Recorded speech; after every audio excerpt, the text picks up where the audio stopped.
Hola familia, perdón, ya saben que esto de la señal es muy mala. Hola Erika, Uy, hola, hola Marianita, ¿cómo estás?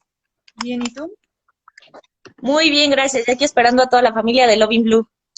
Sí, espero que no nos trabemos y que nos puedan ver bien todos. Si no, si Sí, eso desaparezco esperando. de repente, Pam me ayuda a salvar esto. A conectar. Claro que sí, esperemos que también mi señal no falle y podamos resolver todas las dudas que tengan y ayudarlos lo más que se pueda. Sí, porque pueblo de las dos. Sí, totalmente. Muy bien, chicos, como siempre que empezamos, es importante mencionarles que todas las personas que están aquí parten de la disautonomía a través de como nosotros se lo explicamos y que cada paciente es único. Me comentabas esa parte importante que aunque no fueran disautónomos y tuvieran cualquier otro diagnóstico, tus pacientes siempre son independientes. Claro, o sea, yo creo que es de las cosas más importantes que, bueno, en el área de la salud debemos de tratar.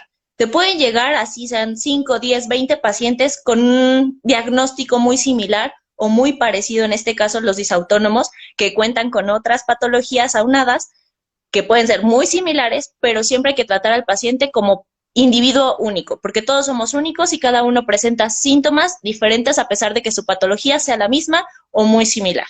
Entonces, en mi caso, siempre me enfoco mucho al paciente. En este caso, tú has sido mi paciente. Entonces, determino y estudio cada paso y cada aplicación que te voy a hacer o cada tratamiento que vamos a innovar contigo o vamos a aplicar en ese momento muy específico para ti. Lo que te aplico a ti no es lo mismo que le voy a aplicar a otro paciente disautónomo. Eso deben de tener todos la certeza de que su tratamiento es único. Ok, ahora yo ya te conozco, pero para los que no te conocen, cuéntales un poquito de quién eres, qué haces y todo este proceso de la fisioterapia. Ok, bueno, mi nombre es Erika Holguín, soy fisioterapeuta, llevo ya ejerciendo alrededor de 6 años. Me enfoco más en pacientes deportistas, pero se nos presentó el caso de poder tratar a Marianita. En su caso, comenzamos porque igual ella hacía deporte, hacía carreras Spartan Race y un día salió el tema de que qué podía hacer, cómo lo podía tratar, pero salió pues también a relucir que era disautónoma. Entonces, su tratamiento y los ejercicios que yo le podía indicar o el hecho de cómo ella tenía que entrenar era muy diferente al hecho de otro paciente que también hacía Spartan Race. Este, no sé qué quieras saber cómo específicamente, cómo nos enfocamos, cómo abordamos o cómo tratamos a cada uno de los pacientes, pacientes deportistas, pacientes sedentarios. Justo eso era parte de lo que decían. Cuando yo les puse la cajita de preguntas al especialista, una de las primeras preguntas que me pusieron es, no se me ocurre qué preguntarle porque ni siquiera se me ocurre que un fisioterapeuta me podría ayudar a mí. Y entonces la primera pregunta sería, ¿los fisioterapeutas saben de disautonomía o cómo se acercan ellos a esta patología o a esta discapacidad? Claro, digamos que ustedes su acercamiento más importante o el que lleva su seguimiento siempre es un neurólogo, porque estamos hablando de una patología del sistema nervioso autónomo. En nuestro caso, nosotros estudiamos y abordamos patologías que tienen que ver con el sistema nervioso, con el sistema muscular y con el sistema óseo, así como articulaciones. Entonces, en mi caso, tengo que saber un poquito de todo este tipo de patologías, así como distrofias musculares, que son muy comunes en pacientes que llegan o a los cuales yo abordo. Entonces, los fisioterapeutas sí sabemos de disautonomía, no es como siempre lo decimos, ningún especialista es máster en lo que sabe, ¿no? O es específico para todo lo que sabe. Pero buscamos ayudar a todos nuestros pacientes. Entonces, si nos llega, por ejemplo, un paciente con una enfermedad, pues sí buscamos indagar un poquito más sobre ese tema y hacer más del conocimiento y concientizar a todos de conocimiento público este tema. Okay. ¿Cómo ayuda la fisioterapia a una persona con disautonomía? Vamos a poner en la mesa tu caso, ¿sale? Para que sea un poquito y más fácil de entender para todos. Mariana en este caso hacía ejercicio. Tenía que saber cómo tenía que oxigenar, qué tipo de ejercicio tenía que hacer. Había ejercicios los cuales eran de medio aeróbico y medio anaeróbico. En este caso es más recomendable para ella hacer ejercicios aeróbicos. ¿Por qué? Porque vamos a fortalecer así un poquito su corazón, vamos a fortalecer su sistema nervioso también y su sistema muscular. Entonces yo necesitaba que ella aumentara un poquito su masa muscular. Entonces, yo le indiqué ejercicios que fueran, en este caso, primero, anaeróbicos para aumentar su resistencia cardiopulmonar, pero también ejercicios en los cuales aumentáramos su masa muscular, que fueran isométricos, en los cuales ella no gastara o no tuviera tanto gasto energético. ¿Ok? ¿Cómo sabemos, bueno, cualquier persona disautónoma, cómo sabe que tiene que acudir a un fisioterapeuta? Realmente todas las personas sería muy bueno que supieran que todos tenemos que acudir a un fisioterapeuta, no nada más porque seas disautónomo o porque hoy tengas un dolor, ¿sale? Es muy importante acudir al fisioterapeuta para prevenir lesiones. Nosotros vamos a evaluar tu cuerpo. Determinamos si en ese momento presentas alguna lesión o qué podría pasar. Nuestro cuerpo siempre nos va dando señales antes de que tengamos un dolor o alguna molestia. Entonces, cuando tú acudes, yo te evalúo, te ponemos de pie, en este caso lo que hicimos contigo, te ponemos en una plantilla y determinamos si tienes alguna basculación, alguna lateralización o hay alguna anomalía en tu postura. Entonces, desde ahí, todas las personas, en su mayoría, el 90% de las personas del mundo, contamos con alteraciones posturales. Eso ya es un factor para que tú puedas acudir a un fisioterapeuta y te ayude a corregir esos defectos que tenemos en nuestra postura o vicios posturales, como mejor se les conoce. ¿Ok? Dentro de eso, yo les comentaba que hay muchos disautónomos que desarrollan neuropatías o polineuropatías, como en mi caso, pero también me decían que hasta qué momento pueden ellos descubrir que es parte normal de la DIS, esta desconexión que tenemos a veces, como lo que me pasó, que yo estaba caminando y de repente terminé acostada en el baño sin sentir mi cuerpo, pero funcionaba, y hasta qué punto eso es normal de la disautonomía, bueno, que nos puede pasar a todos por esta falla que tenemos, o hasta qué punto ya se convierte en una neuropatía o polineuropatía. Ok, en su caso sí es un poco complejo determinar si fue nada más en ese momento un, un efecto de la disautonomía o ya llegamos a cursar con una polineuropatía. Pero existen datos que digamos son datos clínicos que nos hacen referir a una polineuropatía. En este caso, por ejemplo, el adormecimiento en las piernas, los calambres en las piernas o también puede ser en miembros superiores. Vamos a poner nada más el ejemplo ahorita, por ejemplo, en las piernas, ¿sale? Entonces, calambres, piquetitos, hormigueos, falta de fuerza, o a veces también cursamos con que no hay sensibilidad, tal cual fue tu caso, el cual ya no presentabas una sensibilidad en las piernas, lo cual tú caminabas y te podías golpear con cualquier cosa y no identificabas esto hasta que notabas un moretón. Entonces es súper importante porque en su caso también recordemos que nuestro sistema venoso y arterial es autónomo. Entonces tú al golpearte generabas hematomas muy severos. Entonces eso también hay que tener cuidado, además de la inflamación que presentabas en las extremidades o en los miembros inferiores. Okay, entonces hasta ahorita, chicos, vamos viendo que la disautonomía sí puede desencadenar a polineuropatías o no, pero depende de un tratamiento. Los fisioterapeutas no son exclusivos de una persona que tenga una discapacidad o padecimiento. Cualquier persona puede ir con o sin una lesión a que revisen justo postura y todo. Yo si fuera disautónoma o no, estoy chueca, tiendo a ladearme porque tengo una pierna ligeramente más corta, son ni siquiera centímetros, pero tan solo eso ya afecta mi postura y eso es algo que nos lleva a la siguiente pregunta. ¿Qué tanto es aprender a vivir con dolor y qué tanto podemos tomar acciones para que eso disminuya? La invitado de siempre. Hola. Es muy importante. Ay, mira, Lola. Es muy, muy importante saber que no es normal vivir con dolor. Uno nunca debe acostumbrarse al dolor. El dolor es síntoma de que algo está pasando en nuestro cuerpo y que debemos identificar qué es lo que está generando ese dolor en el cuerpo. Hay que ser muy conscientes de que por mucho que presentes enfermedades congénitas o enfermedades evolutivas, no debes permanecer con dolor. Lo menos que debes tener es dolor. Se debe de buscar estar lo mejor posible y mantener el cuerpo lo mejor posible para evitar que se lesione mucho más. Entonces debemos de reconocer los signos y síntomas que te comentaba anteriormente en nuestro cuerpo para poder acudir con nuestro especialista adecuado. Ok, muchas de las personas que tienen disautonomía comparten sobre todo con fibromialgia y con Ehlers-Danlos. En el caso específico de la fibromialgia, pues como sabes, a veces no toleran ni siquiera el contacto de la ropa por la sensación de De la dolor. ropa. Entonces, era uno de de las preguntas que más me hacían. ¿Cómo sé que realmente voy a mejorar más de lo que voy a sufrir durante la terapia? Claro, sí es complejo decir que no vas a sufrir o que no te va a molestar. Generalmente yo les comento a mis pacientes que la terapia debe de ser agradable, que es un momento en el cual deben de sentirse cómodos y confortables. Pero sí hay ocasiones en las cuales también te he llegado a comentar de, oye, esto te va a molestar un poco o esto va a ser incómodo. En este caso de las fibromialgias, hay una alteración en el sistema nervioso que hace que los receptores estén mucho más al pendiente o más activos de las sensaciones y de la temperatura. Tan solo eso, el cambio de temperatura, frío o caliente. Existe un método que se llama método de Ruth, ¿sale? En el cual se trabaja por medio de texturas, ya sea si el paciente tiene alteración en la sensibilidad, en el cual esté muy arriba la sensibilidad, es decir, que sienta demasiado, lo que hacemos es iniciar con una textura muy fina hasta llegar a una textura rugosa, ¿sale? Generalmente trabajamos 7 texturas o puede ser un cepillito de fibras naturales.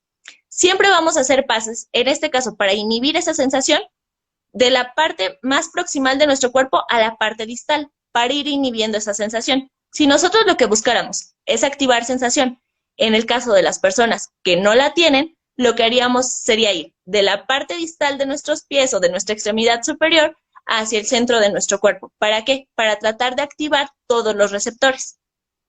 ¿Qué Este es lo que método es muy fácil de hacer en casa y es algo que yo creo que todos tenemos algunas texturas. Por ejemplo, pongo ejemplos de texturas. Algodón, una microfibra, una sábana, lana, tul de algún vestido. O sea, no es necesario ir a comprar o gastar tanto. Hay muchas formas de hacer las cosas desde casa y que muchos también pueden hacer una pesita en casa o ciertos métodos dependiendo de lo que se busque, hacerlo en casa. O sea, no es necesario gastar.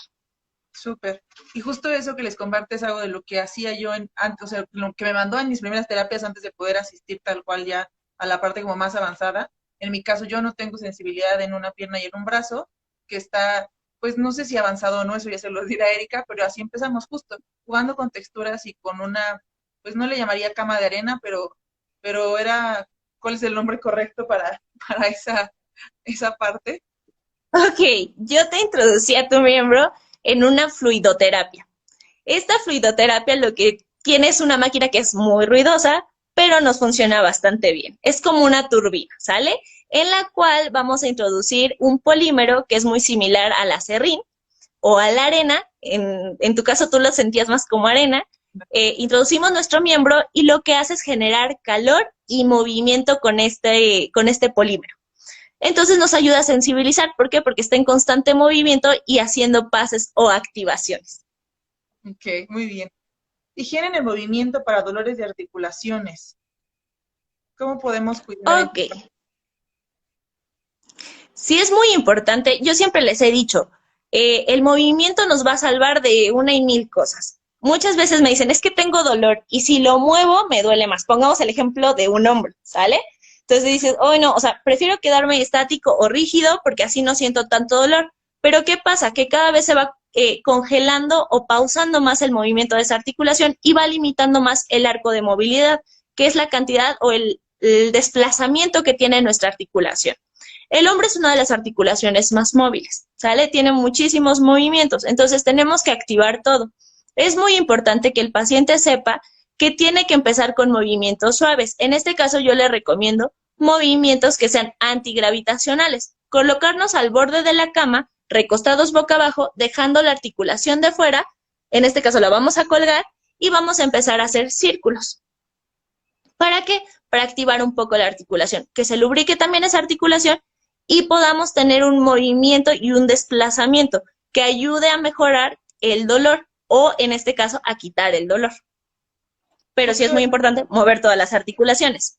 eso era como hace como 2 semanas tuvimos un poco de información sobre justamente ejercicios que no nos generaran tanto, eh, pues sí, tanto desgaste de energía, pero que sí ayudaran a mantenernos activos. Y después del episodio que tuve, les compartí la rutina que me mandaste, que parecía nada y que desde que voy contigo te digo, ¿es en serio? O sea, son 15 saltos y 10 segundos con las manos arriba y yo duermo la mitad del día y se supone que no estoy haciendo nada. Entonces, ¿cuál es la importancia de mantener un movimiento del tipo que sea, como me decías, para que tu cuerpo recuerde que tienes extremidades y que en general tienes un sistema que va a todos lados y que tiene que fluir la sangre y que tiene que tener, pues sí, esta parte de movimiento así sea mínimo como lo vemos nosotros, para que pueda continuar como, más bien evitar como el deterioro y minimizar dolor y todo lo que eso sucede?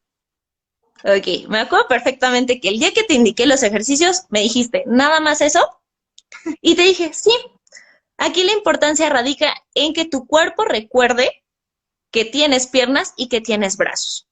Te voy a poner el ejemplo que ponía un autor, se llama Lewis, y nos decía que tal cual en los disautónomos, son como una botella de vino. Cuando tú tienes una botella de vino a la mitad y la tienes acostada o de forma horizontal, cuando tú le elevas, de todos modos el vino se va a quedar abajo. Entonces, en este caso, lo mismo pasa con ustedes. Si tú de repente estás sentada o estás acostada o estás parada mucho tiempo, no tienen un buen retorno venoso. Entonces, ¿qué va a pasar? Que tu cerebro no va a oxigenar adecuadamente y vas a tener estos momentos de síncope, desmayo, náuseas o de plano si vas a llegar al piso, así tal cual. Entonces, es muy importante recordarle al cuerpo poco a poco que debe de hacer movimientos, que debe de activarse. Decirle al sistema nervioso, vamos a trabajar. Vas a empezar a mover tus articulaciones, vas a empezar a mover tus piernas, vas a empezar a mover tus músculos. Por eso se inicia con una rutina tan ligera o en este caso que tú decías, es que es nada, pero realmente ese nada para ti era mucho en ese momento. Tan solo los saltos, ahí ya estábamos combinando ejercicios aeróbicos y también un poco de movimiento articular para decirle a tu cuerpo, actívate, pero también que trabaje tu sistema cardiorrespiratorio, que es muy importante que mantengas activo. Justo pasando a eso que me dices, tengo aquí una pregunta. ¿Cómo podemos favorecer justo el gasto cardíaco? ¿Y cómo es esta parte de monitorear la presión y ritmo cardíaco? ¿Cuándo tenemos que detenernos o cómo sabemos cuándo podemos avanzar como al siguiente nivel? Ok, es muy importante saber cuál es la frecuencia cardíaca y cuál es la oxigenación normal que debemos de tener. En este caso, bueno, la mayoría de ustedes cuentan con un oxímetro. Los que están aquí pueden mandar todas sus preguntas sin ningún problema. Estas son algunas de las que teníamos en las cajitas, pero ustedes siéntanse libres de irnos comentando lo que gusten. Ahora sí. Sí, claro que sí. Entonces, bueno, te decía, es importante hacer una medición de oxigenación, así como de frecuencia cardíaca, para que nosotros determinemos cómo estamos antes de iniciar un ejercicio. A veces nosotros decimos, ok, me siento súper bien, voy a hacer ejercicio, pero muchas veces nuestra oxigenación no es la adecuada, nuestra saturación de oxígeno, ¿sale? ¿Cómo sabemos que es normal? Regularmente nuestra saturación de oxígeno va de 95 a 100. Esa sería la normal. En tu caso podemos determinar 93, 90 todavía como una frecuencia normal, ¿sale? Si ya baja de eso, no podemos empezar a hacer un gasto tan severo. ¿Por qué? Porque nos va a pasar lo mismo, mareo, náusea o algún problema mayor. En este caso, debemos empezar siempre, siempre, siempre en todos los ejercicios, no nada más aquí, haciendo estiramientos para poder decirle a nuestro cuerpo, vamos a iniciar una actividad y calentarlo un poco, porque si no podemos tener lesiones como desgarres musculares, alguna lesión de ligamentos o de tendones, ¿sale? Entonces vamos a empezar poco a poquito. Necesitamos también hacer respiraciones. En tu caso, no sé si recuerdas que siempre hacíamos 3 inhalaciones profundas para determinar si ya podíamos pasar a iniciar el estiramiento. Ok, iniciábamos las respiraciones, un poco de estiramiento y ya podíamos empezar con el gasto tal cual de la saturación de oxígeno o medir, en este caso también, presión arterial para determinar cómo estabas. Ok, ya midiendo eso, yo le pedí a Mariana que iniciara con el ejercicio aeróbico, que eran los saltos. No más de 10 a 15 saltos para determinar qué tanto estamos fatigando, qué tanto nos estamos cansando. Después de realizar eso, te pedía nuevamente que hicieras movimientos y que mantuvieras extremidades estiradas para poder determinar igual si estabas bien, si tenías algún mareo, si tenías algún reflejo, o en este caso si ibas perdiendo sensibilidad en tus extremidades. Posterior a eso, realizábamos nuevamente la movilización y volvíamos a tomar saturación de oxígeno, así como presión arterial. Correcto. Entonces, siempre es importante realizarlo. En este caso, si no tenemos una indicación, hacerlo al inicio y al final y registrarlo durante una semana para ver cómo están nuestros registros. Esto lo podemos determinar también con un fisioterapeuta, con un médico, para que él también te evalúe y te diga, ok, bueno, este ha sido tu registro del lunes y este fue tu registro del miércoles y del viernes, por ejemplo. Y lo que hacemos es hacer un diagrama para determinar cómo ha sido tu gasto o cuál ha sido la saturación de oxígeno que has tenido durante esa semana y poder aumentar la cantidad de ejercicios y que beneficie a tu patología.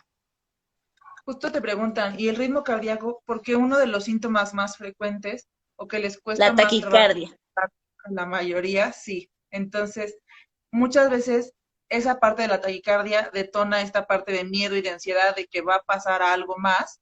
¿Y cómo controlamos esa parte? O sea, ¿cómo medimos el ritmo cardíaco y cómo sabemos cuándo detenernos en caso de que nos tengamos que detener o no? Ok. En este caso, sí, la taquicardia es normal bueno, no es normal decirle taquicardia tal cual, sino aumento en la frecuencia cardíaca cuando estamos haciendo ejercicio. Es muy importante aprender a reconocer tu propio cuerpo, aprender a determinar cuándo estamos llegando a un aumento nada más en la frecuencia cardíaca y cuándo ya es la presencia de taquicardia. Por eso se inician los saltos en una medida de no más de 10 a 15 saltos, para poder determinar si estamos bien. Sí es importante medir la frecuencia cardíaca para determinar también qué tanto cambia y qué tanto es ese valor de diferenciación al inicio y al final del ejercicio. Ok. Dice aquí, te preguntan, cuando hago cardio en bicicleta fija, monitoreo mi frecuencia cardíaca y está bien, pero la sensación es de debilidad. ¿Por qué pasa esto? Sí, en este caso pasa porque obviamente no estamos acondicionados a todo el cambio que hay en el ritmo o en la frecuencia cardíaca. Entendamos que nuestros músculos se nutren por medio también de la oxigenación que le permite nuestro riego sanguíneo. Entonces, al nosotros tener actividad, cambia el posicionamiento y cambia esa nutrición un poquitito. Entonces, sí es importante seguir monitorizando y si es relativamente normal sentir esta debilidad. Ok. Justo, disnea en medianos esfuerzos. ¿Qué es lo que tenemos que hacer como para ir evitando esta, pues sí, esta sensación, por así decirlo? Sabemos que dentro de Ok. nuestro padecimiento es normal el hecho de estar cansados o tener este gasto mayor de energía. Y creo que una de las mejores enseñanzas fue lo que me dijiste cuando comparaste mi cuerpo con el de una persona con autismo. Entonces, esa parte me gustaría que se las compartieras. Ok, en este caso yo le decía a Mariana que una persona con autismo de repente tiene crisis en las cuales está dentro de su cuerpo, que nosotros le podemos hablar, le podemos decir, lo podemos mover o lo podemos tocar y no nos va a reaccionar porque son crisis de ausencia. Lo mismo pasa con su sistema nervioso autónomo, tiene crisis de ausencia. Para evitar este tipo de disneas, nosotros hay que empezar a trabajar un poco con nuestro diafragma. Hay ejercicios en los cuales tenemos que expandir y después limitar un poco también nuestra caja torácica. ¿Para qué? Para ayudar a movilizar un poco pulmones y movilizar un poco nuestro diafragma y nos ayuda a respirar mejor. ¿Crees que la mayoría sabemos respirar? En general, no nada más hablamos de un paciente, sino en general en la vida no sabemos respirar adecuadamente. Todos tratamos como de, o sea, se hace algo tan natural que hace nuestro sistema nervioso autónomo que no tendemos a tener como esa enseñanza de cómo se debe respirar correctamente, cómo ni siquiera oxigenamos correctamente o llenamos completamente la capacidad de nuestros pulmones. Generalmente ninguna, sin ninguna persona llenamos completamente la capacidad de nuestros pulmones. ¿Podemos hacer un ejercicio rápido para eso? Sí, claro. Vamos a trabajar ahorita sentados. Déjame ver nada más cómo acomodar esto para que podamos todos ver un poquito más. Ahí están. Cuidado. Se cae. Señorita, a jugar al jardín. Vamos.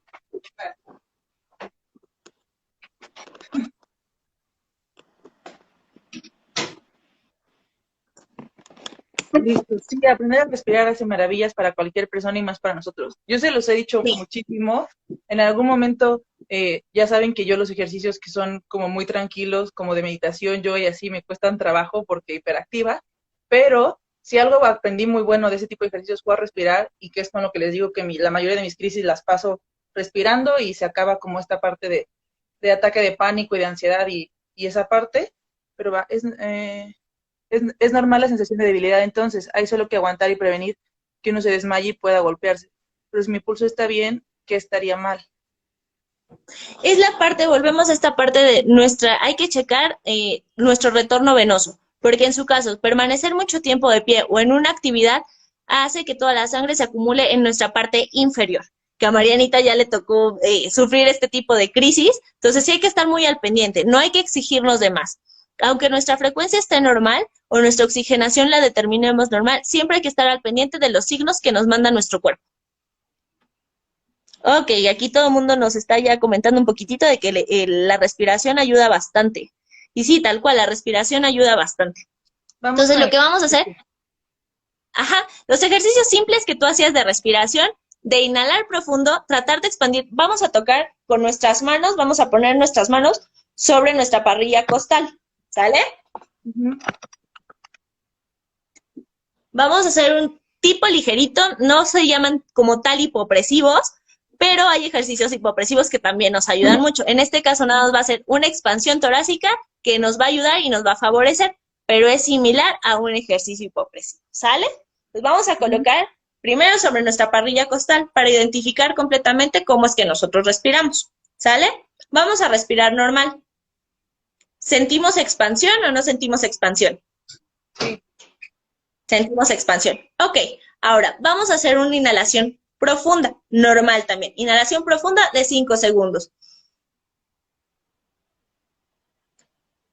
Y soltamos normal. Se expandió un poco más. ¿Sentimos esa expansión? Sí. Ok, ahora yo voy a contar durante 10 segundos. Vamos a tratar de mantener esos 10 segundos, ¿sale? Inhalando. Okay. Vamos, por nariz. Vamos a inhalar por nariz. 1, 2, 3. 1, 2, 3, 4, 5, 6, 7, 8, 9, 10. Soltamos por boca muy lentamente. Igual, 10, 9, 8, 7, 6, 5, 4, 3, 2, 1. Soltamos, relajamos un poco. ¿Cansa este ejercicio? Sí. Ok. Este tipo de ejercicios son los que nos van a ayudar a que nosotros controlemos y tengamos la noción de cómo vamos respirando. Es muy importante hacer una expansión torácica correcta para poder oxigenar más. ¿Por qué determinamos 10 segundos? Porque en esos 10 segundos nosotros vamos inhalando un poquito más, un poquito más, un poquito más. Al principio nos cuesta trabajo y es difícil controlar perfectamente esa inhalación porque más o menos en el segundo 7 nosotros ya queremos soltar. Y al terminar el 10 y hacerlo en retroceso, queremos soltar inmediatamente. Y lo importante es aprender también a liberar poco a poco el oxígeno. Este tipo de ejercicios también los llegan a hacer personas que son nadadores antes de comenzar su actividad. ¿Por qué? Porque con esto también les ayuda a cambiar un poquito la oxigenación que tienen interna y a sacar un poquito más de la saturación de carbono que tienen. Entonces, al estar ellos en el agua, les permite oxigenar o mantener mayor tiempo su respiración. Por eso es importante que nosotros los aprendamos a hacer también. Muchas veces me preguntan eso de justo, un poco raro, me mareo. ¿Cómo, al ya conocer tanto la sensación del síncope y del presíncope y del desmayo, que sabemos perfecto que tanto como puede pasar muy lento este proceso de me siento mal, se me mueve el piso y me caigo, a como puede ser instantáneo? Cuando hacemos este tipo de ejercicios, la mayoría me expresa ese miedo de que al sentirse este mareo sienten que se van a ir. ¿Cómo podemos ir haciendo? Yo sé que es mucho un poco de perder el miedo a esto y de hacerlo igual sentados en la cama o en alguna superficie segura en caso de que pasara este síncope, pero ¿cómo podemos ir avanzando en eso para quizá también controlar esta parte de los mareos y que cuando empiece este síntoma, al hacer la respiración lo podamos controlar? Es muy importante aprender a hacer este tipo de ejercicios de respiración. Inicialmente yo, como te decía contigo, no vamos a iniciar con los 10 segundos, lo vamos a iniciar con los 5 segundos. Es súper importante aprender a controlar la respiración. Si nosotros no controlamos nuestra respiración y queremos hacer ejercicio anaeróbico, en este caso, correr, subirnos a la caminadora, hacer cuerda, desde un inicio nos vamos a marear y nos va a faltar totalmente el aire y vamos a tener este caso de síncopes, cefaleas que nos van a durar, pues sí, un lapso prolongado o en este caso que te va a incapacitar durante todo tu día. Correcto. Aquí te decían, ¿hay alguna recomendación en especial para las personas que tienen disautonomía y Ehlers-Danlos, que es esta parte de que son hipermovibles y hiperflexibles? Generalmente los pacientes que cuentan con disautonomía tienen un tipo de Ehlers-Danlos que es el tipo 3, es más comúnmente. No tienden tanto a la hiperlaxitud, pero sí a la movilidad. En este caso, hiperlaxitud me refiero a que también su piel sea tan flexible, pero sus articulaciones sí llegan a ser muy móviles, ¿sale? Es muy importante controlar este tipo de movimientos porque es muy fácil que estas personas se lleguen a luxar. Es más, hasta durmiendo se pueden llegar a luxar un hombro, un codo, una muñeca, cualquier articulación. Lo importante aquí es aprender a fortalecer y aumentar también un poco el tono muscular. Nosotros al aumentar el tono muscular hacemos que sea más fuerte la parte que sostiene nuestra articulación y que tenga un poquito de mayor rigidez y con esto evitamos luxarnos con más facilidad. Justo, Nati que nos escribe, es nuestra instructora de yoga que está creando el grupo de distintos. Y justo Nati, esta Erika era la que entró a nuestra primera clase que por el problema del internet ya no se pudo quedar, pero de ahí la importancia que ambas se conocieran. ¡Regresa! Ya, se movió un poquito. Ya sabes, esto del internet y demás y así. Me dicen, discos lumbares, ¿hay un mayor desgaste en nosotros? El desgaste se lleva cuando no hay una postura correcta. No justamente por su patología hay un mayor desgaste, sino por el posicionamiento o en este caso lo que te decía, que lleguen a tener lateralidades, basculaciones que no sean las correctas, acortamientos en algún miembro, exacto. Es más que nada eso, pero como tal, por ser disautónomo que tengan mayor desgaste en los discos, no. Ok. Aquí dice isotónicos versus isométricos. ¿Cuáles son los correctos y cuáles son más importantes? Primero, ahora sí que diles a todos en términos normales qué engloba cada uno de ¿Qué es ellos. cada uno? Claro. Ok. Los ejercicios isotónicos son ejercicios que cuentan con desplazamiento articular. En este caso, esto es un ejercicio isotónico en el cual yo estoy desplazando mi articulación, acercando y alejando. ¿Sale? Se trabaja bíceps en este caso. Un ejercicio isométrico se hace por medio de la presión articular, no se desplaza la articulación. En este caso, cuando nosotros ponemos un rollo de toalla o de cobija o una almohada abajo de nuestra articulación de rodilla y la presionamos, o sea, nos acostamos y lo presionamos contra la superficie, no estamos realizando un movimiento o un desplazamiento de esa articulación. Ese es un ejercicio isométrico. La importancia radica en que los dos son importantes. No te puedo decir que uno sea más importante que el otro, porque va a depender mucho del el momento o la circunstancia que nos presente el paciente para determinar qué ejercicio le vamos a indicar.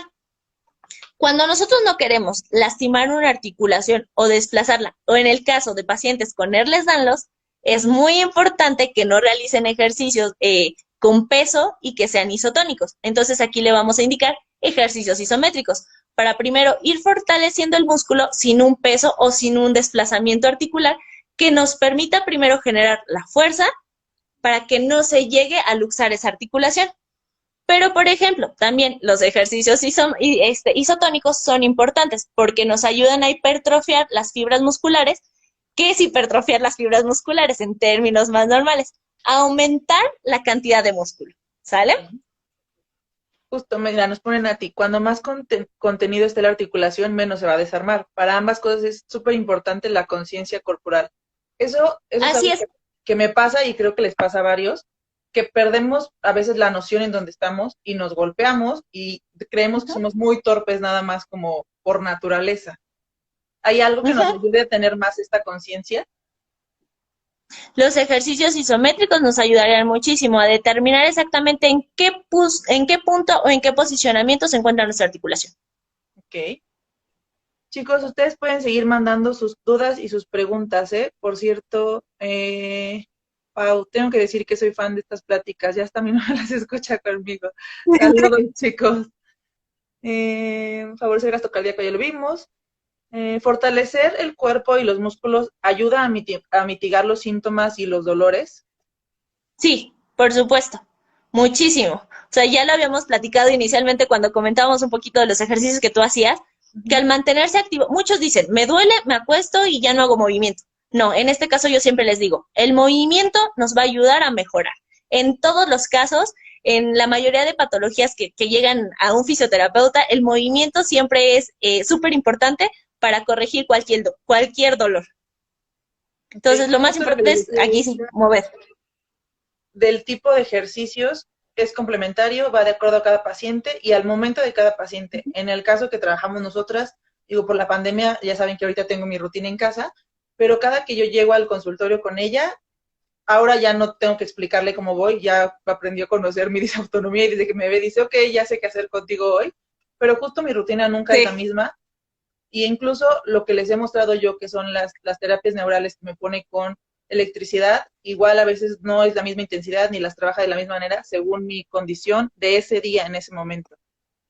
Por acá tienen otras preguntas. Dice, ¿es recomendable hacer crujir los huesos para liberar dolor? Lo que pasa cuando nosotros crepitamos nuestras articulaciones es que liberamos un gas que se forma en esa articulación. En mi caso, yo no recomiendo tanto estar crepitando esa articulación. A veces nos ayuda a liberar y sentimos menos presión, pero no es lo más indicado que estemos crepitándolos en todo momento o a cada rato. Ok. Luego dice, bueno, tengo meses con tendinitis en ambos pulgares. ¿Qué podemos recomendar para este tema? Ok. Sí es muy importante en la tendinitis trabajar la liberación de ese tendón. En este caso, yo supongo que es una tendinitis de Carvine, o sea, en los pulgares. Entonces, Ay, en regresa. casa lo que podríamos hacer es trabajar por medio de una plastilina, cita play. Ah, Ya se nos fue Marianita. la perdimos un momento.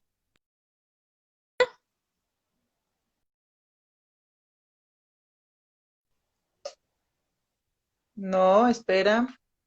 A ver, Ok. habla. Ahora sí, te decía, es muy importante. Bueno, en este caso a lo mejor ayudar un poquito en casa con movimientos con una masita Play-Doh o con una plastilina para ayudar a liberar un poquito el movimiento que tiene nuestro tendón. Ok. ¿Cómo podemos monitorear? ¿Cuál es la diferencia entre el pulso y el torrente sanguíneo?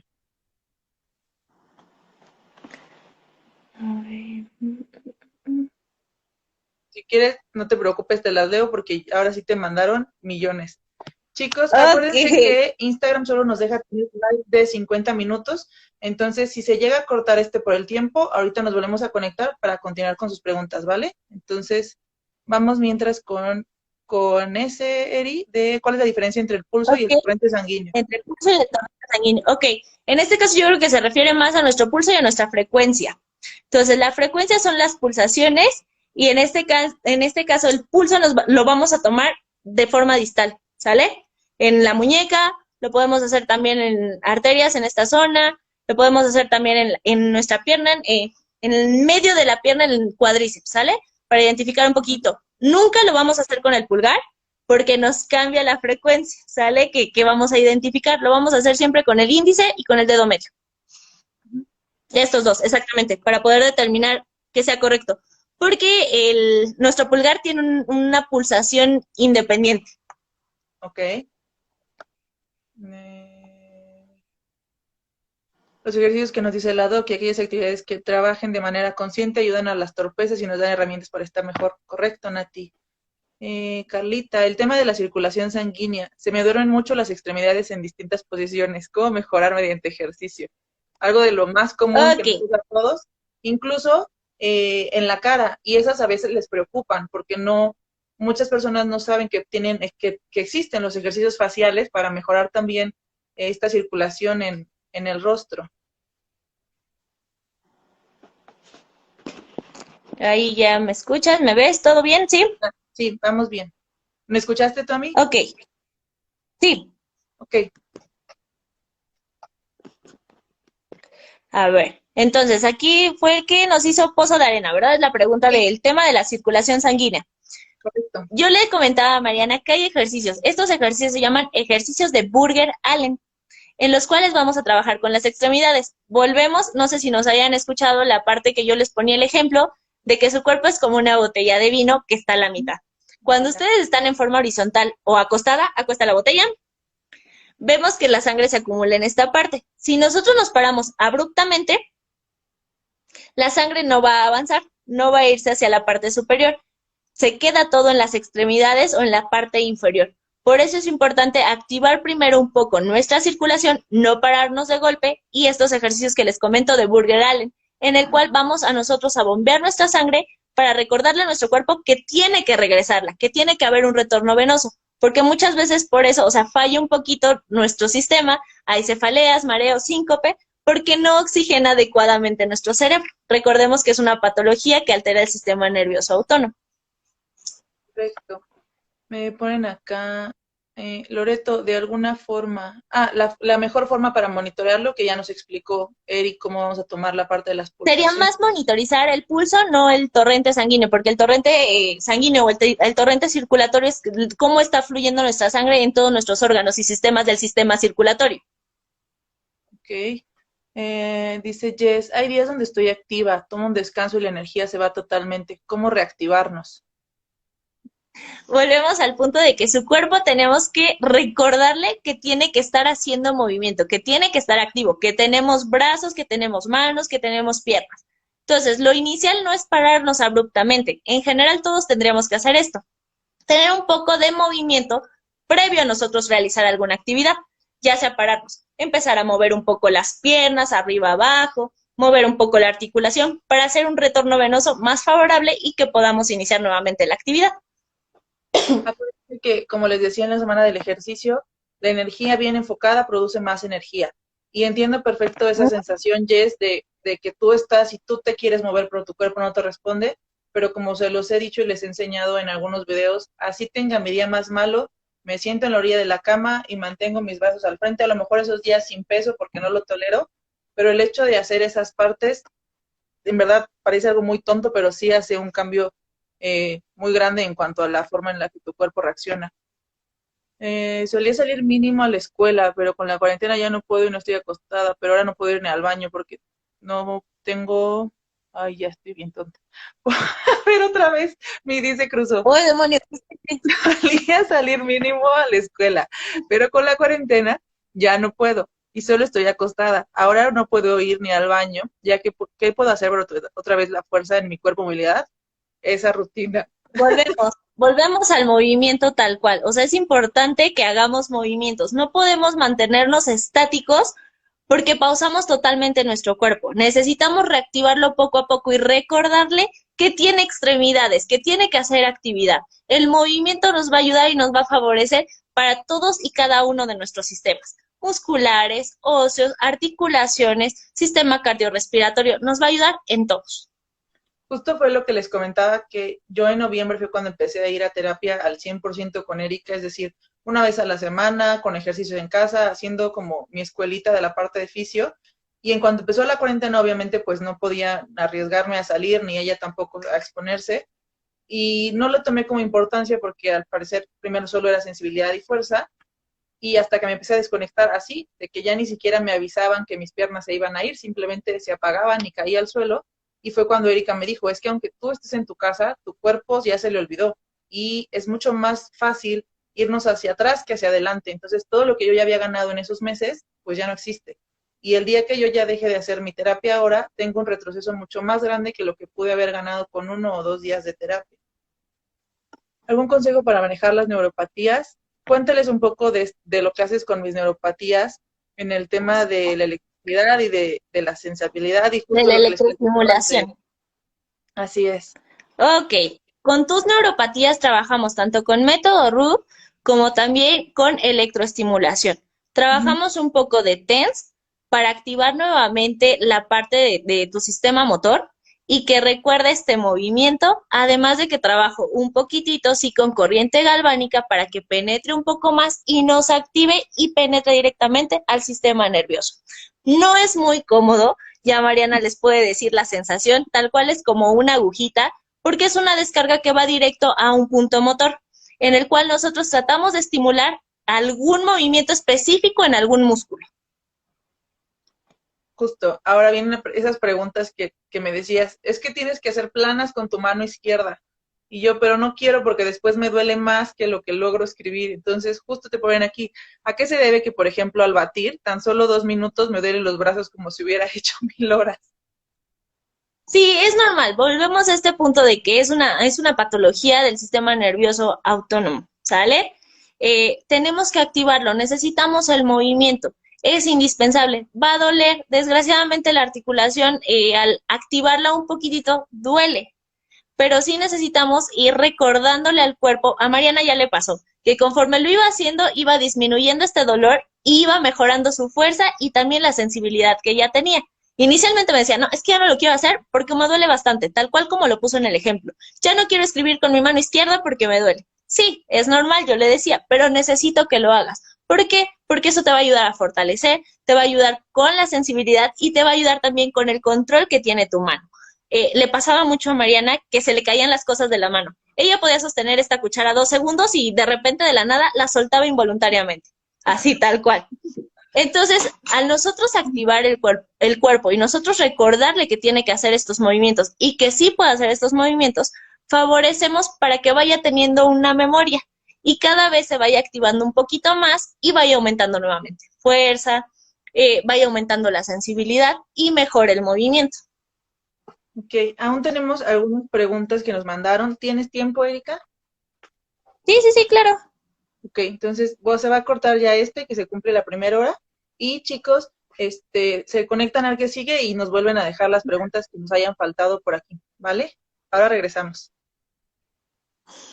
Pau Justo, que dice, ¿cómo puedo quitar un dolor de espalda? Ahí viene mi gran fatiga de la disautonomía. A ver. Ahora no se mueve ni la escucho. Sí, en eso mismo. Ya, creo. A ver, nuevamente puedes repetir la pregunta, creo que ya te escucho mejor.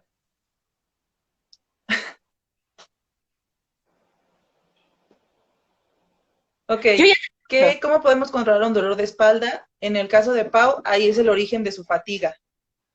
Ok, hay ejercicios de espalda dependiendo si es cervical, dorsal, en zona lumbar.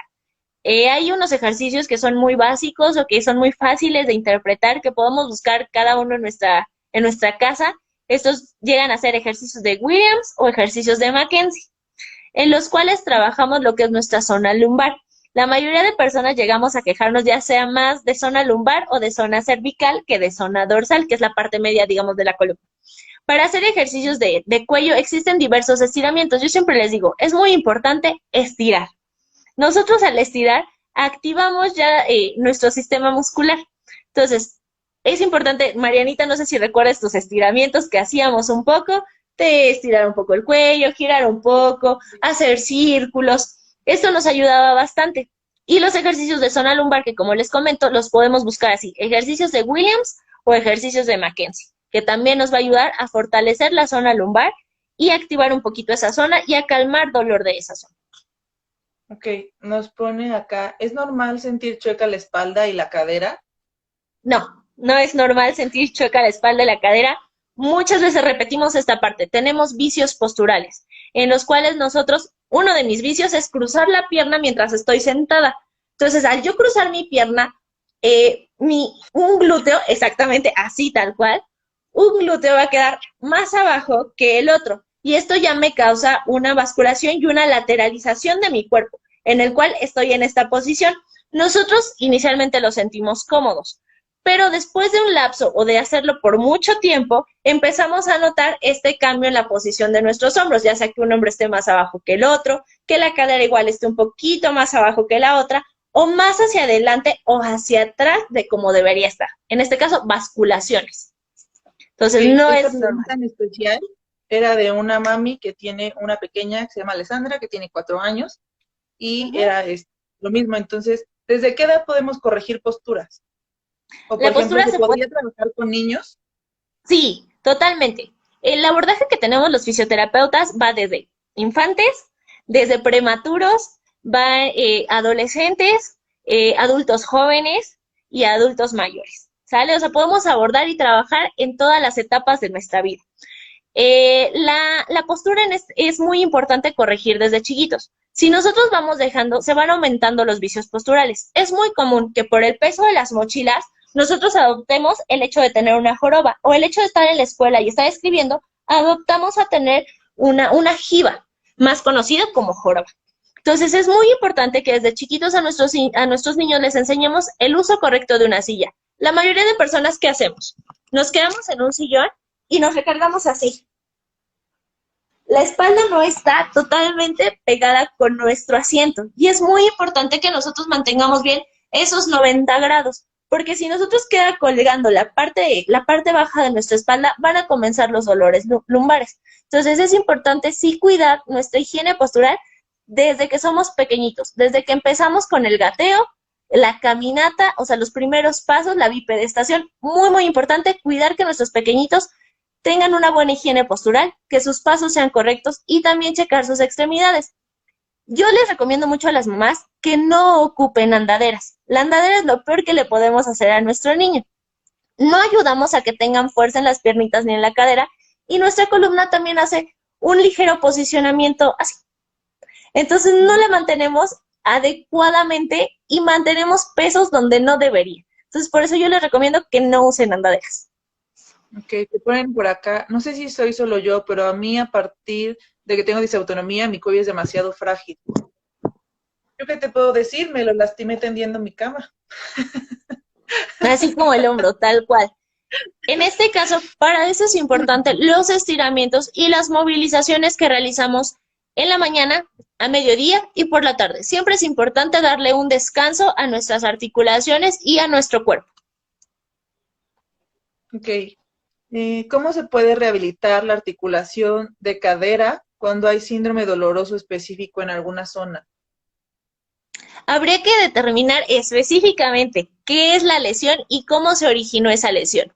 Pero sí nos van a ayudar mucho estos ejercicios de Williams y Mackenzie para relajar un poquito esa espalda. Ok. Creo que las que teníamos como de tarea de la semana creo que ya son todas. No sé si los que están aquí tienen ahorita alguno en especial. Y lo que te iba a preguntar, ¿tú qué recomiendas? Te lo pregunto porque sabes que yo no puedo dormir acostada al 100%, que me ahogo. No sé, eso sí nunca les he preguntado, si a ustedes Síndrome distintos les pasa lo mismo, que ustedes puedan dormir perfectamente, bueno, en plano, o si tengan que dormir de alguna forma en especial.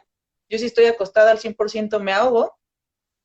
Y lo que yo les decía es que yo duermo con almohadas altas justo por lo mismo, y que primero voy como que sentándome y tomo agua y después ya me siento en la orilla de la cama y luego ya que siento como que esté mejor ya me paro y todo. No hago este movimiento como cualquier persona de girarse, ponerse de pie y ya, porque bueno, mi cuerpo no lo tolera, pero no sé si tengas alguna recomendación en esto. Ah, regresaste. Sí, se está Sí. cortando un poquito, pero sí entendí tu pregunta. Es muy importante, la mayoría que hacemos, o sea, en general todas las personas lo que hacemos es, estamos acostados y nos levantamos de golpe. Ni siquiera tenemos la cultura de irnos orillando hacia la cama, al borde de la cama, poder girar nuestro cuerpo hacia el borde de la cama, bajar primero las piernas y ahí sí ya enderezarnos. Porque lo que hacemos al levantarnos de golpe es forzar nuestra espalda y cargar todo nuestro peso sobre nuestra espalda. Entonces lo más recomendado es irnos orillando poco a poquito y levantarnos. En el caso de las personas que no pueden permanecer acostadas totalmente, sí es recomendable el utilizar almohadillas. En tu caso también te indicaba yo utilizar almohadillas tanto en rodillas como utilizar una almohadilla en el cuello que te permitiera mantener mejor tu capacidad de respiración. Entonces no hay ningún problema.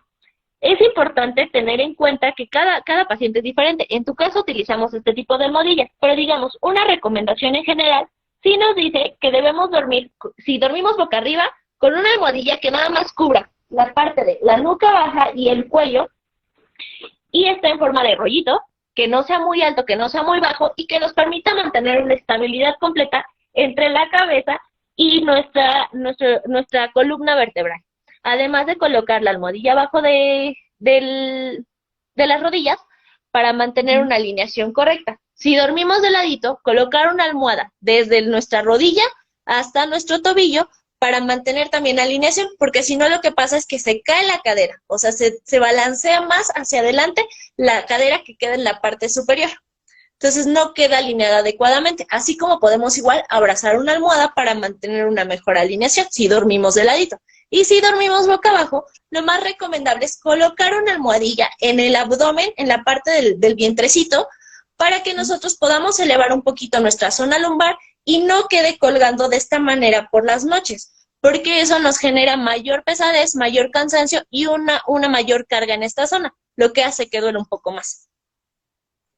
Ok, justo, entonces, ¿quieres decir que a veces nuestro dolor viene desde cómo dormimos? Sí, totalmente. Okay. ¿Alguna vez te has desmayado?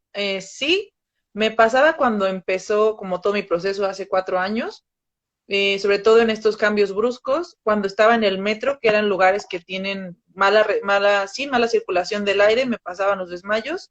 Y el último desmayo que tuve fue el año pasado. Bueno, ahora les explico. El año pasado ustedes supieron que de mayo a octubre tuve influenza, entonces en mis ataques de tos, ahí sí no notaba cuándo venía el desmayo, simplemente estaba tosiendo y de repente yo estaba acostada en la cama. Entonces ahí sabía yo, al momento de levantarme, que había tenido un desmayo por este sobreesfuerzo de la tos, o así es como yo lo vi.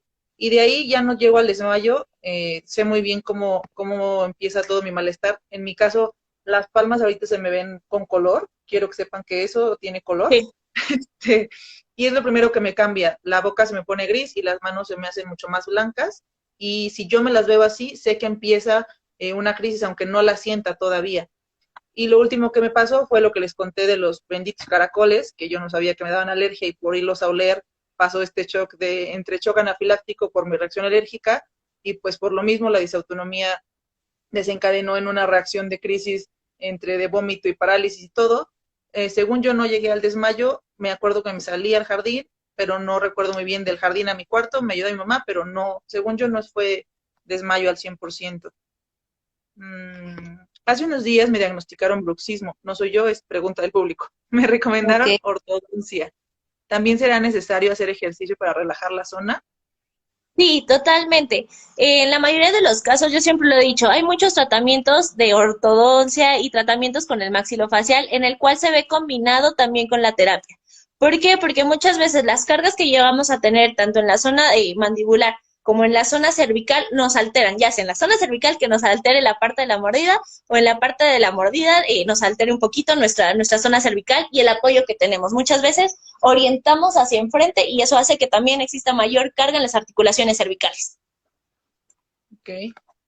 Eh, Hola chicas, ¿qué se puede hacer para aliviar las contracturas en la espalda y costillas al momento de respirar? Justo, en el primer live, no sé si estuviste desde el principio, pero justo nos dejó un ejercicio para que aprendamos a respirar y aumentar nuestra capacidad pulmonar, que creo que puede ir perfecto con justo el tema de las costillas y nuestras contracturas en general.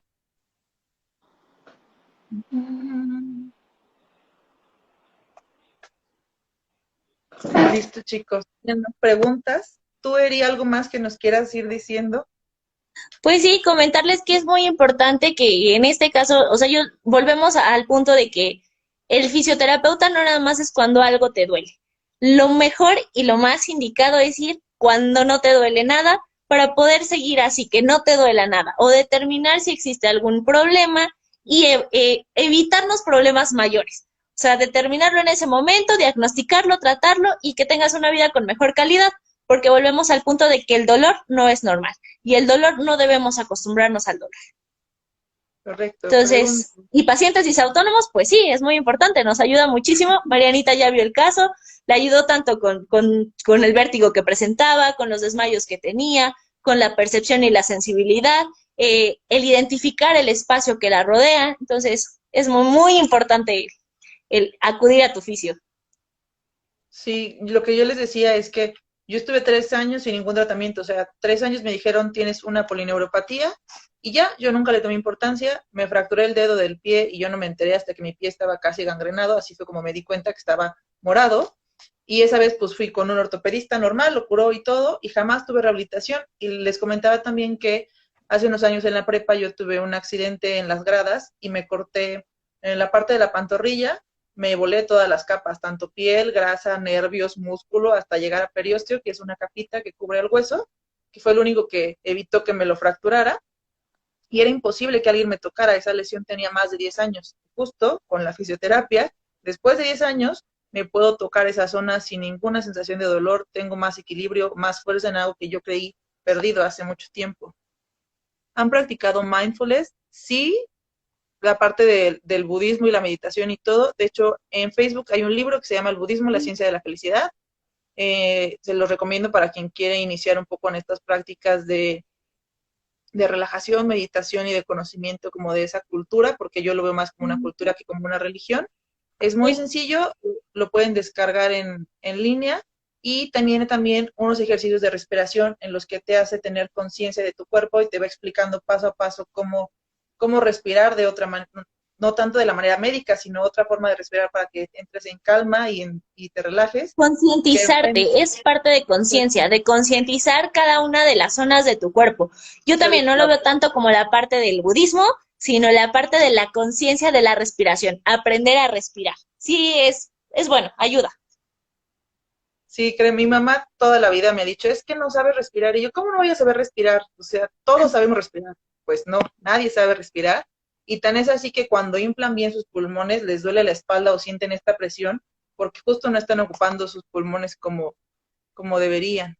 O pasa también con la expansión de los músculos intercostales, que no estamos acostumbrados a abrir un poco más o llevar más allá la expansión torácica, que sí llega a doler un poquito los músculos intercostales. Entonces es importante también aprender a relajarlos, porque sí, entre las costillitas llegamos a tener músculos que son importantes, nos ayudan con nuestra respiración y muchas veces presentan contracturas o hay dolor porque no respiramos adecuadamente o porque llegamos a respirar pero no con la capacidad que tendríamos, o con toda la capacidad que tendríamos, mejor dicho. Es que alguien me puso, yo pregunté arriba, pero no la encuentro, entonces, ¿me podrías repetir tu pregunta? Ah, ya, del gasto cardíaco me hicieron Aquí. una regla para saber el A límite ver. de pulsaciones. Es que se me había pasado esa. Me pusieron el cardiopas porque no podía rebasar los 164 para evitar fatigar. No recuerdo muy bien si eso es correcto. Déjame ver Eso dónde es está esa para poder leerla. casi ¿De la quién regla. es? Ese Para es que la pueda encontrar. X.ndrc. No me ayudan con sus nombres, chicos. Están viendo que mi disautonomía se cruza y me ponen esos nombres. Del gasto cardíaco. Me hicieron una regla para saber el límite de pulsaciones. Me pusieron cardiopas porque no podía rebasar los 164. Sí, existe una regla en el cual, dependiendo de la activación y el gasto que tengamos, en ese caso, si ya se la indicó su cardiólogo, que quiero suponer que sí fue así, y bueno, hacen un gasto en el cual se lleva al límite del ejercicio para regular este gasto cardíaco.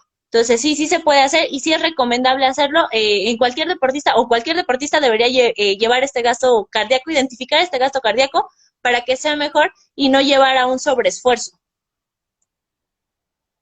Vayan con un especialista, chicos.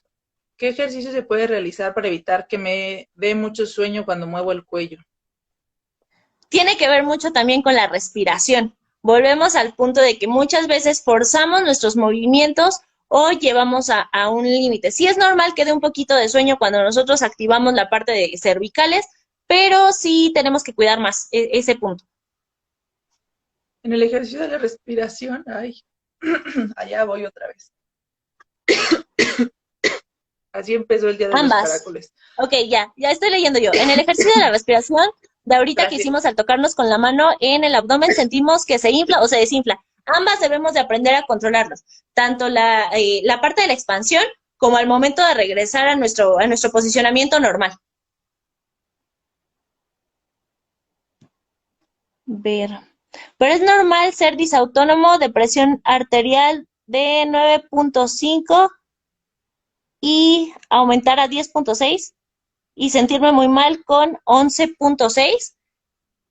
¿Podría darme los valores adecuados de su presión arterial para poder determinar esa?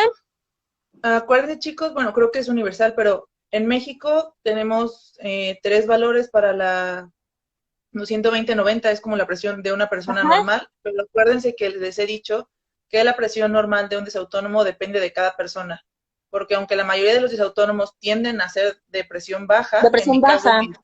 mi presión normal es 90/60, 90/70, hay desautónomos que son hipertensos, entonces Sí, acuérdense que y la mayoría de la estos casos presión vamos a es poner cada el persona. punto de la toma de sal, porque muchos me dicen que también por eso, o sea, deben de regular, porque sí se les indica la toma de sal, pero hay que tener conciencia de cuál es la presión que están manejando. No es nada más de me voy a tomar mi sal o de indicar a cualquier persona el uso de la sal. Debemos de saber los valores que tienen su presión arterial. Justo. Tips para mejorar el retorno venoso, que sirve mucho. Ay, ya lo Ejercicios de perdí. Burger Allen. Los vamos a buscar, chicos. Los vamos a buscar, me refiero a les voy a hacer las publicaciones lindas y se las voy a compartir. Pero acuérdense que siempre Ajá. estos productos que tenemos son guías para que ustedes resuelvan algunas dudas, se animen a visitar a sus especialistas y encuentren lo que yo les digo siempre, calidad de vida y herramientas que les puedan ayudar. Sí no podemos hacer nada con la disautonomía, sí no se va a ir, pero sí podemos aprender a convivir con ella, a vivir con el menor dolor posible y encontrar las herramientas que nos ayuden a tener mejor calidad en cuerpo y todo, porque en verdad si no fuera por estas terapias, yo seguramente ahorita ya no caminaría y mi mano, si de por sí no tengo el control como debería, pues ahí menos. Y el mejor ejemplo es que estos ejercicios que Erika me mandó para hacerlo más entretenido, de escribir Ok. 1000 veces, esto es muy fácil. Esto es con un lápiz o con una pluma rígida, por así decirlo, y esto ya es con una pluma, con un pincel.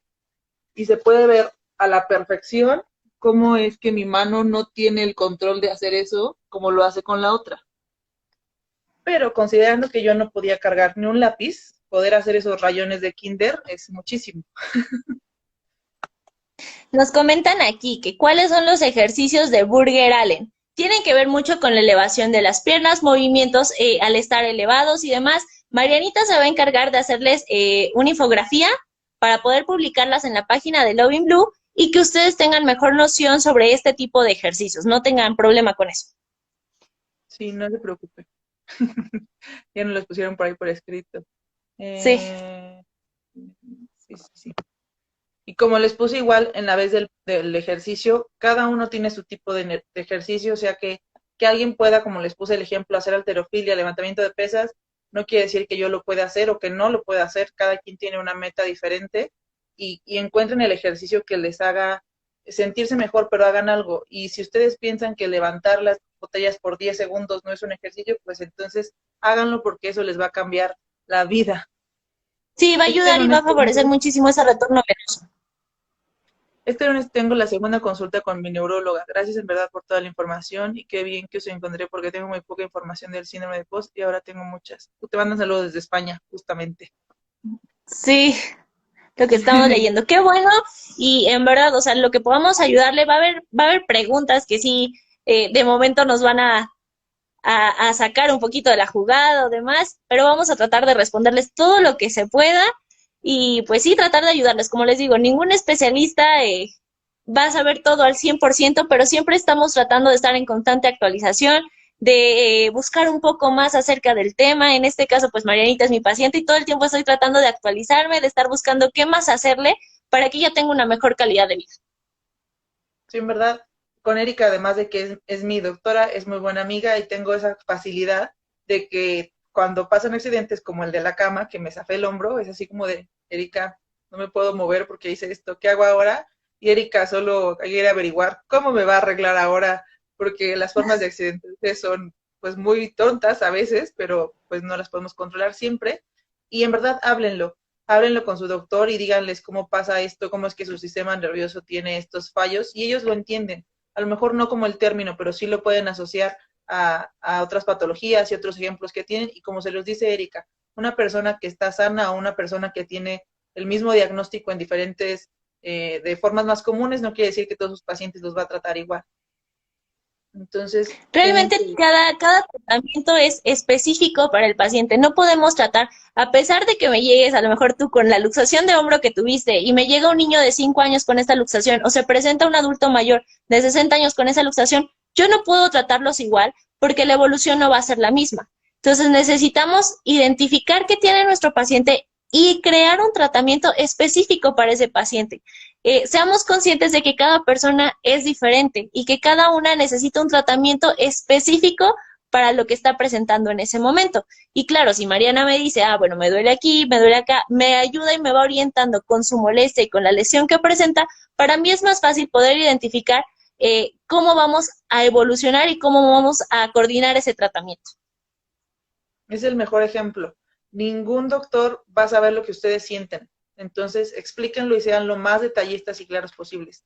Si ya no tienen alguna otra duda, chicos, para no alargarlo más esto, muchísimas gracias, Erika, porque como parte de médico, como amiga, ya le tocó correr en la madrugada a conseguir sal y, y agua y todo en muchas maneras. Entonces, busquen aliados. Sus doctores pueden ser mucho más que sus doctores, créanme. Muy bien, creo que no tienen más preguntas. Muchas gracias por tomarte el tiempo y por compartir esto con nosotros y por mantenerme caminando tanto tiempo.